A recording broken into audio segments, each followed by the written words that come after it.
Jonathan Reed stared at the framed photograph on his mahogany desk, his fingers tracing the outline of his late wife's smile. 3 years had passed since Claire's death, but the mansion still felt hollow without her laughter. His 8-year-old daughter Emma had been only 5 when they lost Claire to cancer. Though he'd provided Emma with everything money could buy, the finest schools, exotic vacations, and a room filled with toys, there remained a void that his billions couldn't fill. "Mr. Reed?" His assistant Veronica appeared at his office doorway. "Your 3 o'clock is here." Jonathan nodded, tucking the photograph into his desk drawer. "Send her in." Eleanor Blackwood, founder of Blackwood Matchmaking Services, entered with the confidence of someone accustomed to the homes of the wealthy. Her tailored suit and pearl necklace signaled sophistication, her tablet already open to notes about her client. "Mr. Reed, it's a pleasure to finally meet you in person," Eleanor said, extending her hand. "I've reviewed your requirements, and I believe I can help you find the perfect partner." Jonathan gestured for her to take a seat. "I appreciate your discretion. This isn't a typical arrangement."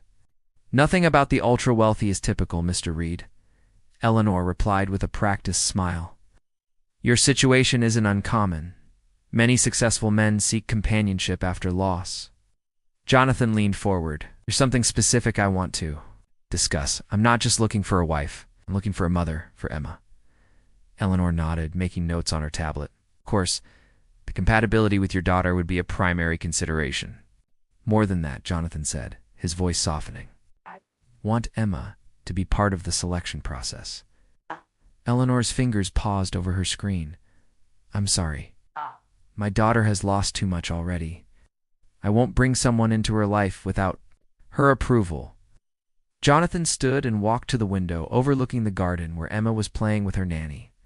"In fact, I want the final decision to be hers. Mr. Reed, with all due respect, children don't understand the complexities of adult relationships. They might choose based on who gives them candy or lets them stay up late." Jonathan turned, his expression firm. "Emma is extraordinarily perceptive. Claire and I raised her to trust her instincts. Besides, I'm not suggesting we let her choose from random candidates. Your service will pre-screen suitable matches, and I'll narrow it down further. Emma will simply have the final say." Eleanor hesitated, says ... unconventional. "I'm willing to pay triple your usual fee," Jonathan said. Eleanor's business sense overrode her reservations. "Very well. How do you envision this working?" "I'm hosting a charity gala next month. Invite your top candidates as guests. I'll interact naturally with Emma throughout the evening. She won't know why they're really here. And afterward, I'll ask her who she liked best." Simple. As Eleanor left with her unusual assignment, Jonathan returned to the window. Below, Emma was laughing as Sophia, their housekeeper of 2 years, helped her build a fairy garden. Sophia's gentle patience with Emma had been a blessing since Claire's passing. The young woman had emigrated from Portugal, working tirelessly to send money home to her family while pursuing night classes and education. Jonathan smiled watching them together, then turned away. Sophia was staff, not family. Men needed a mother of proper standing, someone who could navigate their social world and provide the feminine guidance the billionaire's daughter required. Little did he know that his carefully orchestrated plan was about to take an unexpected turn. The Reed mansion buzzed with activity as staff prepared for the evening's charity gala. Crystal chandeliers sparkled overhead, while florists arranged exotic blooms throughout the grand ballroom. Jonathan adjusted his bow tie in the mirror, rehearsing the evening's script in his mind. "Daddy, do I look pretty?" Emma twirled into his bedroom, wearing a pale blue dress, her chestnut hair arranged in an intricate braid adorned with tiny pearl clips. "Absolutely beautiful." Jonathan knelt to her level. "Who did your hair?" "Sophia did it. She said it's how princesses wear their hair in her country." Emma touched the braid reverently. "She knows all the best stories, too." "Did you know there was a Portuguese princess who saved her kingdom with just a needle and thread?" Jonathan smiled. "I didn't know that." "Sophia says I'm brave like that princess." Emma's eyes shone with pride. A knock interrupted their moment. "Mr. Reed?" "The first guests have arrived," Veronica announced. "Remember," Jonathan said, taking Emma's hand, Tonight is very important. There will be many new people to meet. Emma nodded solemnly. I'll be on my best behavior. Downstairs, Eleanor Blackwood discreetly pointed out her selected candidates as they arrived. That's Genevieve Winters, the neurosurgeon. Harvard-educated, sits on 3 charity boards. Jonathan observed the elegant blonde greeting other guests. With practiced charm, there's Victoria Pemberton, the gallery owner. Her family has old money, and she's wonderful with children sponsors, art programs for underprivileged youth. One by one, Eleanor's hand-picked candidates filtered in a former Olympic equestrian, best-selling cookbook author, a tech company founder. Each woman seemed more accomplished and suitable than the last. I've seated them strategically at dinner, Eleanor murmured. Each will have time with both you and Emma. The evening progressed smoothly. Jonathan watched as Emma politely chatted with the women Eleanor had chosen. Genevieve discussed the importance of education, while Victoria promised to show Emma real paintings by Monet. The tech entrepreneur, Olivia, impressed her with stories of robots and artificial intelligence. Yet Jonathan noticed something odd. After each interaction, Emma's eyes would drift to the periphery of the room, where staff efficiently kept the event running. More specifically, to Sophia, who was helping coordinate the catering team tonight instead of performing her usual housekeeping duties. During dessert, Olivia was explaining the robotics camp she sponsored when Emma interrupted. Do you know how to make hot chocolate that cures nightmares? Olivia blinked in confusion.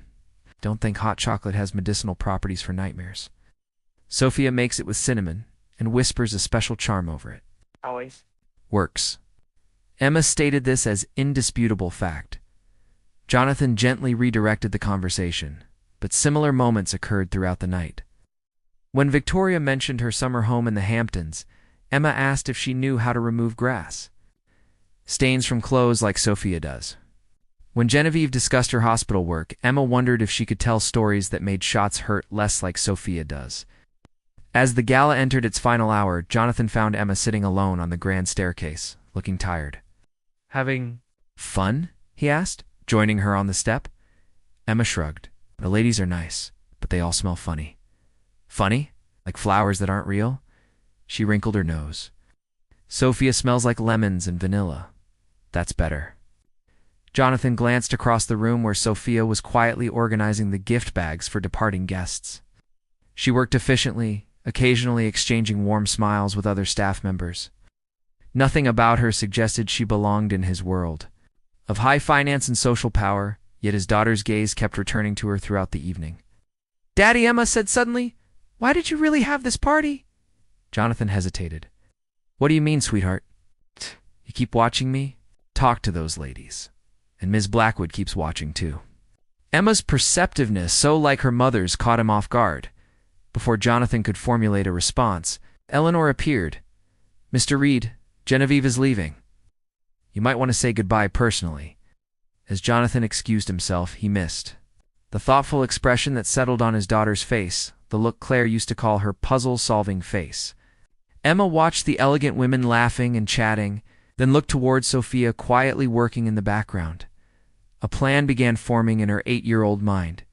Asterisk the morning after the gala. Jonathan sat at the breakfast table reviewing emails.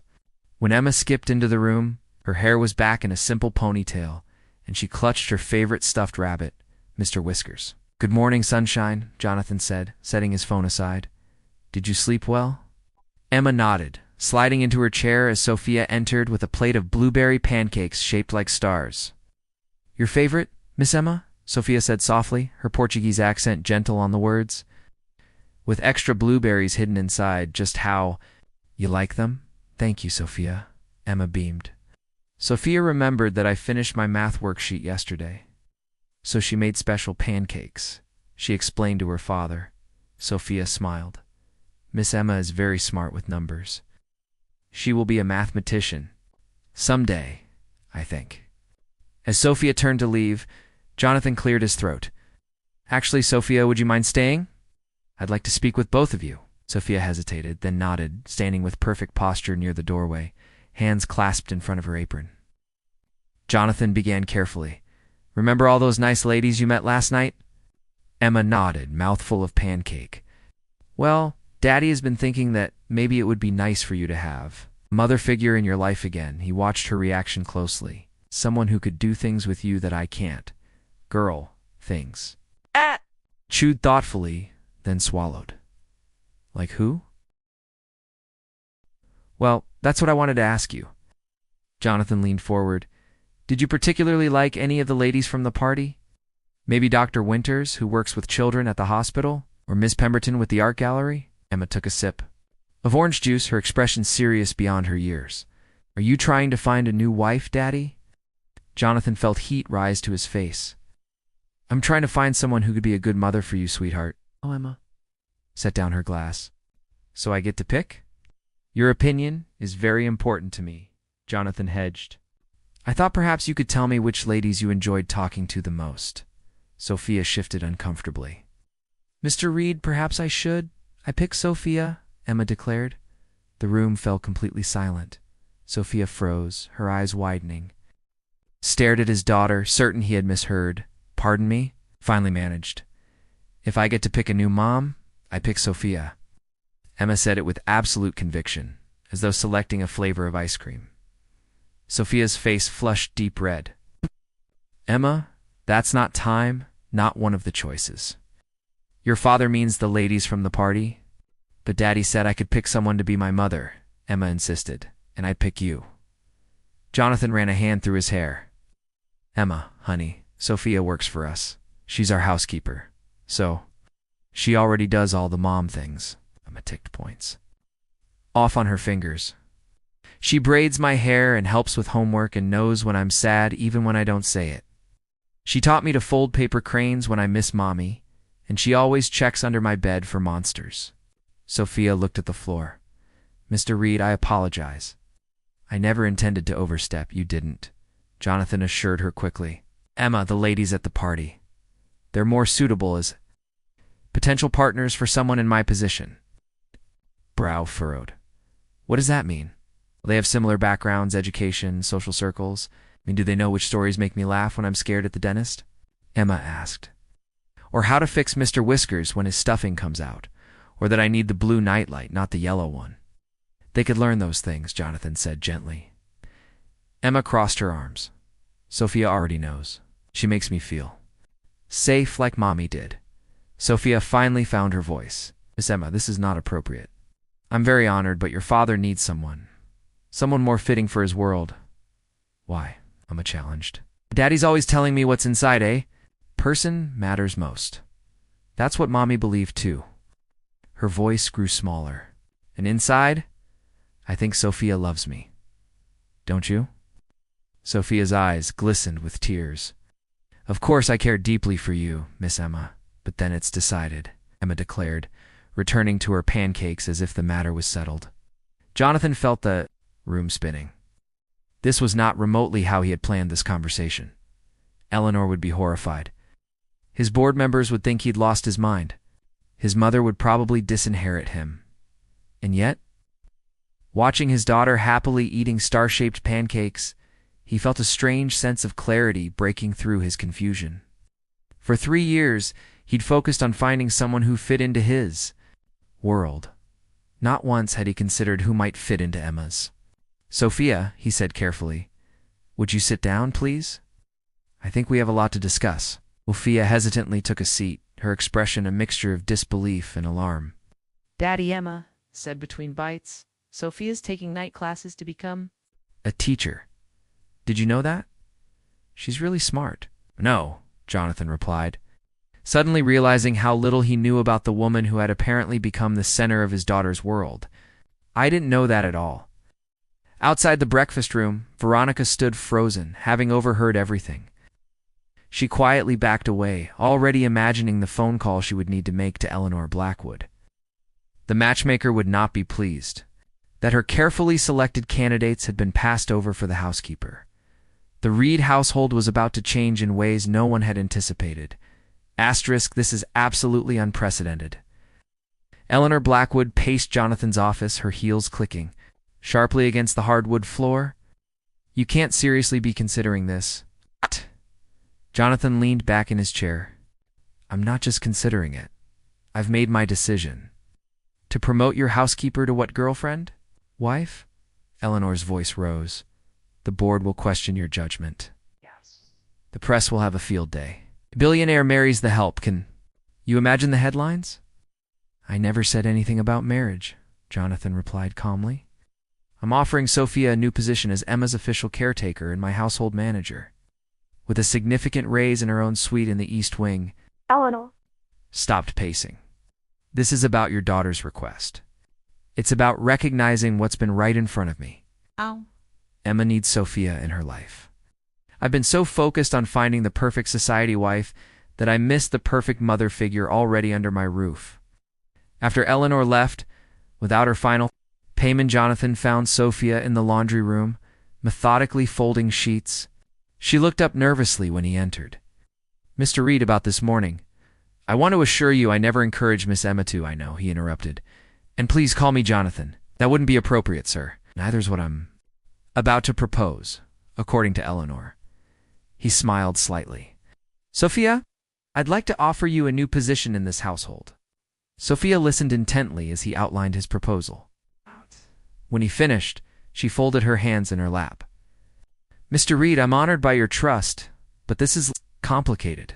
People will talk. Let them, Jonathan said firmly. What matters is Emma's happiness and well-being. And what about your happiness? Sophia asked quietly. You deserve a partner, not just someone who cares for your daughter. Jonathan hadn't expected that. One step at a time, he said. Will you accept? Sophia requested a day to think about it. That evening, she called her mother in Portugal, explaining the situation in rapid Portuguese. After a long conversation, she accepted Jonathan's offer. The transition began immediately. Veronica helped Sophia move from her small staff room to a spacious suite near Emma's bedroom. The household staff watched with mixtures of curiosity, envy, and in some cases, resentment. Just sleeping your way to the top, aren't you? Hissed Diane, one of the older maids, as she passed Sophia in the hallway. Sophia kept her chin high, refusing to dignify the comment with a response, but such remarks stung. Meanwhile, Emma was ecstatic, proudly introducing Sophia as my new almost mom to her bewildered teachers and friends. 2 weeks after the change, Jonathan invited Sophia to accompany them to a charity lunch and her first public appearance in her new role. She stood in front of her closet, panicking. I have nothing suitable to wear, she told Emma, who had come to help her prepare. Daddy thought of that, Emma said, pulling Sophia to the adjoining room where several elegant dresses hung. He got UV's, the blue one matches my dress. Sophia touched the fabric of a tasteful navy sheath dress. This is too much. You're part of the family now, Emma stated simply. Family matches sometimes.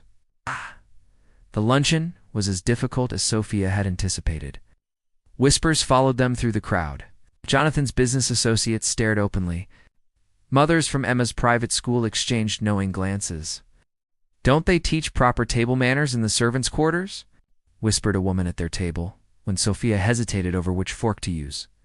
Jonathan overheard. Yes.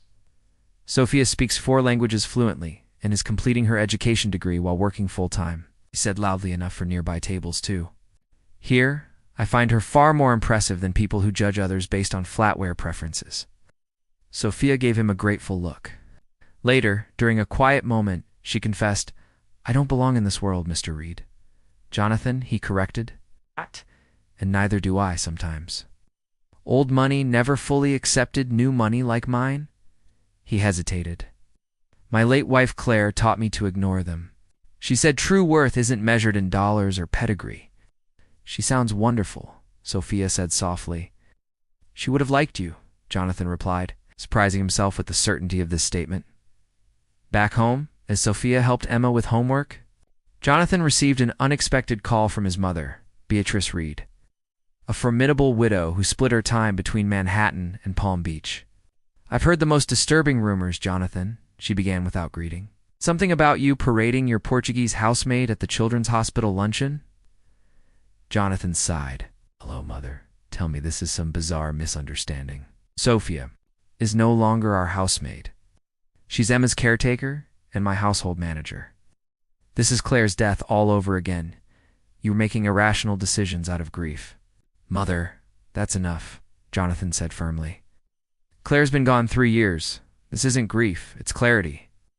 Emma chose Sophia because she's loving, dedicated, and genuinely cares about her well-being. I suppose her being young and pretty has nothing to do with your decision? Beatrice asked acidly. I'm doing what's best for my daughter. If you can't respect that, perhaps you should postpone your visit next month. After hanging up, Jonathan found Sophia and Emma in the garden, planting bulbs for spring flowers. Sophia was patiently explaining the life cycle of plants while Emma dug holes with determined concentration. Watching them, Jonathan felt something he hadn't experienced in years, a sense of rightness, of home. But as Sophia looked up and caught his eye, the uncertain smile she offered reminded him that their unconventional arrangement still balanced on a knife's edge between worlds. Asterisk. 3 months into their new arrangement, the Reed household had found an unexpected rhythm. Sophia managed the staff with quiet efficiency, transforming the mansion from a showplace into a home. Emma's nightmares decreased, her grades improved, and her laughter echoed through rooms that had been too quiet for too long. Yet invisible boundaries remained. Sophia still called him Mr. Reed in public. Jonathan still hesitated outside her suite each evening, wanting to continue their conversations, but unsure if he should cross that threshold. They were neither employers and employee anymore, nor quite friends, nor anything more defined. On a rainy Tuesday, Jonathan arrived home early to find Sophia in the library, surrounded by textbooks. She quickly began gathering her materials. Please, don't stop studying on my account, he said, settling into an armchair across from her. I have dinner to oversee. Chef Thomas can handle it. Jonathan gestured to her books. Your education comes first. That was our agreement. Sophia reluctantly sat back down. My final project is due next week. After that, I'll have my teaching credential. Will you be looking for positions at schools? Jonathan asked, realizing with a jolt that she might leave. Eventually, Sophia admitted. Though Emma still needs stability, I wouldn't leave before she's ready. And what about what you need? Jonathan asked softly. Sophia looked down at her textbooks. I've always wanted to teach, to have my own classroom. But you could have both, Jonathan suggested. There's no reason. You couldn't teach and still be part of Emma's life. Part of our lives. Something in his tone made Sophia look up. The air between them shifted, filled with unspoken possibilities. The moment was interrupted by Emma bursting in. Sophia, Daddy. Grandmother's car just pulled up. Jonathan stood abruptly. Mother, she's not due until next week. Beatrice reads. Unannounced arrival sent the household into controlled chaos. Staff hurried to prepare her usual suite, while Jonathan greeted his mother in the foyer. Mother, what a surprise. Beatrice removed her gloves with deliberate precision. I decided. Your situation required my immediate attention. Emma hugged her grandmother dutifully. Grandmother, wait until you meet Sophia properly. She's teaching me Portuguese and how to make bread from scratch. How? ... Domestic. Beatrice replied, her gaze landing on Sophia, who had appeared at the top of the stairs. So this is the woman causing all the commotion in our social circle. Sophia descended with graceful dignity. Mrs. Reed, welcome to your son's home. I've prepared the blue suite for you. As Mr. Reed mentioned, it's your preference. Beatrice assessed Sophia with the scrutiny of a jeweler examining a questionable gem. Interesting. You're younger than I expected, Mother, Jonathan warned. I'm simply making an observation. Beatrice smiled thinly. I look forward to understanding exactly what makes you so... indispensable. Over the next 3 days, Beatrice observed Sophia like a scientist studying a specimen. She noted how Sophia managed the household with calm authority, how she helped Emma with schoolwork, and most particularly, how her son's eyes followed the young woman around the room. On the 3rd evening, after Emma had gone to bed, Beatrice cornered Jonathan in his study. You're in love with her? She stated flatly. Jonathan nearly spilled his scotch. That's absurd, please, Beatrice scoffed. I raised you. I know that look. It's the same way you looked at Claire. Jonathan set down his glass. Sophia is important to Emma and to you, Beatrice pressed, because I've watched her too. She looks at you the same way. Whatever you're implying, I'm not implying anything. I'm telling you that you found someone again, and you're too stubborn or frightened to admit it. Beatrice's expression softened unexpectedly. Your father and I had a conventional marriage, suitable backgrounds, suitable expectations. We're adequate partners, but never truly happy. Jonathan stared at his mother in shock. She'd never spoken of her marriage this way. Claire was unsuitable too, remember? Beatrice continued. A photographer's daughter with no fortune or connections. Everyone said you were making a mistake. You said I was making a mistake, Jonathan reminded her. I was wrong, Beatrice admitted. She made you happier than I'd ever seen you. After losing her, I never thought you'd find that again. She straightened her pearls. This Sophucius, not what I would have chosen. But she's brought life back into this house. Into you. Before Jonathan could respond, they heard a crash and Emma's cry from upstairs. They rushed to find Emma had fallen, trying to reach a book on a high shelf. Sophia was already there, calmly examining Emma's scraped elbow. It needs cleaning, Sophia said. Let's get you to the bathroom. It hurts, Emma whimpered. I know, Corita, Sophia soothed. But you're brave, remember? Like the Portuguese princess. As Sophia led Emma away, Beatrice raised an eyebrow at Jonathan. Corita, what does that mean, beloved? Jonathan answered quietly. Later that night, after ensuring Emma was asleep, Jonathan found Sophia on the terrace, wrapped in a cardigan against the night air.